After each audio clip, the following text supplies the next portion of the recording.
हम चर्चा कर रहे हैं आज एक ऐसे पौधे की जिनको लोग नाम से ही परिचित नहीं, अभी तो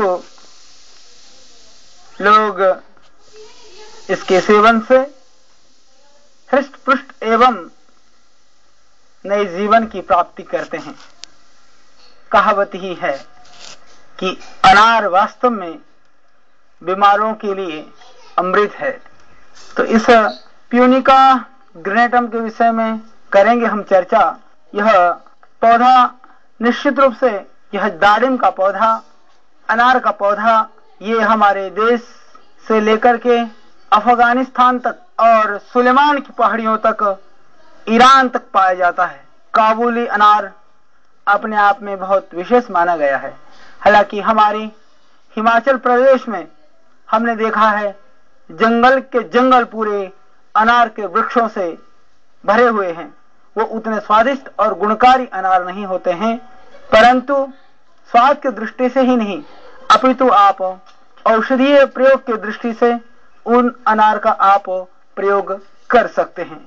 यह अनार का पुष्प खिलता हुआ सुंदर सा लाल पुष्प और लगे हुए ये बड़े बड़े फल, यह भी एक बड़ी ताज्जुब की बात है कि इस हरिद्वार के क्षेत्र में इतने बड़े बड़े अनार के फल हैं, वह प्रायः दिखाई नहीं देते हैं। तो यहाँ पर यह सुंदर फल और सुंदर खिलता हुआ फूल और यह हरा भरा अनार का पौधा। आइए हम जानते हैं इस पौधे के संदर्भ में, इस फल के संदर्भ में। वास्तव में आहार भी अपने आप में आयुर्वेद में एक चिकित्सा है। आहार के द्वारा हम विविध रोगों को दूर कर सकते हैं। तो उनमें आज अनार के फल के द्वारा हम जानेंगे रोग उपचार और अपने आप को रोगों से बचने के उपायों के संदर्भ में। यदि अनार की कली को, अनार की कली इसको बोलते हैं, यह जो फूल ये इस तरह से छोटा सा खिल रहा है, बड़ा ही यह सुंदर है। आप देख रहे हैं अंदर ऐसा लगता है मानो किसी ने इसके अंदर सिंदूर भर करके किसी सुंदर से बर्तन में रख दिया हो। कितना सुंदर है यह, और बाद में खिलता है तो इस तरह का ये पुष्प बड़ा ही सुंदर फूल होता है। तो इस अनार की कली जब ये हवा से नीचे गिर जाती हैं, उन कलियों को पीस करके यदि उसके थोड़े से रस को, दो बूंद रस भी यदि नाक में डाल दें तो नक्सर की बीमारी तुरंत बंद हो जाती है। यह नक्सर के लिए बहुत ही उत्तम और गुणकारी प्रयोग है। दांतों के सूल में हम ये अनार के छिलके को, यह अनार का फल हम खाते हैं, छिलका को वैसे ही फेंक देते हैं। छिलका भी जितना फल गुणकारी है उससे कहीं ज्यादा इसका छिलका औषधीय गुणों से भरपूर है। तो इसके छिलके का पाउडर करके थोड़ा सा सरसों का तेल, थोड़ा सेंधा नमक और थोड़ी सी हल्दी, सेंधा नमक, सरसों का तेल और इस अनार के फल के छिलके का पाउडर, उसको मिला करके यदि आप करते हैं दांतों में मंजन तो वो अत्यंत गुणकारी है और आपके दांतों के समस्त रोगों के लिए बहुत ही फायदेमंद है। और कमाल की बात तो यह है कि जिनको नींद कम आती हो, आजकल अनिद्रा की बीमारियां भयानक रूप से बढ़ रही है। अनिद्रा जन्य जो व्याधियां हैं, नींद की कमी, तनाव की वजह से, काम की अधिकता की वजह से बहुत सारे लोगों को पूरी नींद नहीं आ पाती है। जिनको नींद कम आती हो उनके लिए रामबाण है ये इस अनार की यह कोमल पत्तियां, कोमल इस तरह की ये पत्तियों को, थोड़ी सी पत्तियों को तोड़ करके आप प्रयोग कर सकते हैं। उबाल करके लगभग इस तरह की 2-3 ग्राम इसकी कोमल पत्तियों को तोड़ करके 200 ग्राम पानी में उबालिए, 50 ग्राम बचे तब आप छान करके इसको पिए। रात्रि को सोने से पहले पीने से इससे नींद आती है। अनिद्रा की जो बीमारी है वह दूर होती है। पुनः आप सुने, क्योंकि यह एक निरापद प्रयोग है, बहुत ही अच्छा प्रयोग है। इस प्रयोग से आप पाते हैं आपके पेट से संबंधित रोगों में भी इससे लाभ मिलेगा आपको। तो थोड़ी सी इस तरह की कोमल, इस तरह की ऊपर की पत्तियों को डंठल सहित तोड़ करके 2-3 ग्राम की मात्रा में इसको थोड़ा सा कुचल करके लगभग 200 ग्राम पानी में पकाइए, 50 ग्राम बचे छान करके सोने से पूर्व आप पी करके सो जाएं।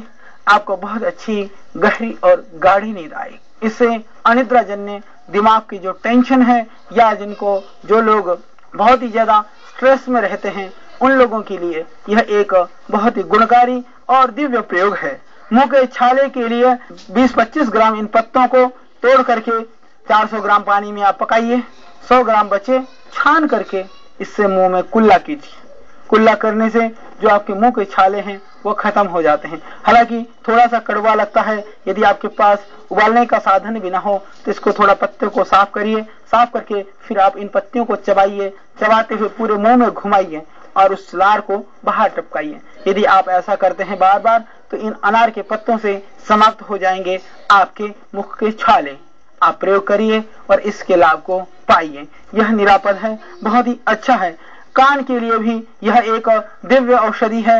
लगभग 10-15 ग्राम इसके ताजे पत्तों को आप पीस करके थोड़ा सा रस निकाल लें, उतना ही आप तेल, सरसों का तेल में पका करके या तिल के तेल में पका करके यदि आप 2-2 बूंद कान में डालते हैं तो ये कान के रोगों के लिए रामबाण है, एक दिव्य औषधि है। इसके अलावा जिनको दौरे बढ़ते हों उसके लिए भी यह बहुत गुणकारी है।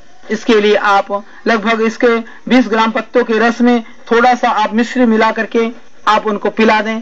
जिनको मिर्गी की शिकायत है, जिनको फिट्स पड़ते हैं, उनके लिए भी यह एक दिव्य रामबाण औषधि है। इसके अलावा जिनका मांस ढीला पड़ गया हो किसी भी तरह से, जैसे चेहरे पर झुर्रियां पड़ गई हो, मांस लटक गया हो, या माताओं बहनों की कई बार उनके शरीर के अंग ढीले हो जाते हैं या कहीं से भी मांसपेशियां लटकनी शुरू हो जाती है, लटकते हुए मांसपेशी के लिए भी यह अनार रामबाण है।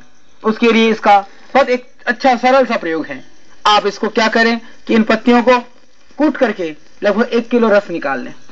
पत्तियों का शुद्ध रस 1 किलो, उस रस में आप मीठा तेल बोलते हैं तिल के तेल को, कड़वा तेल बोलते हैं सरसों के तेल को, आधा किलो तेल 1 किलो इस अनार के पत्तियों के रस में डाल करके बहुत धीमी आंच पर पकाएं।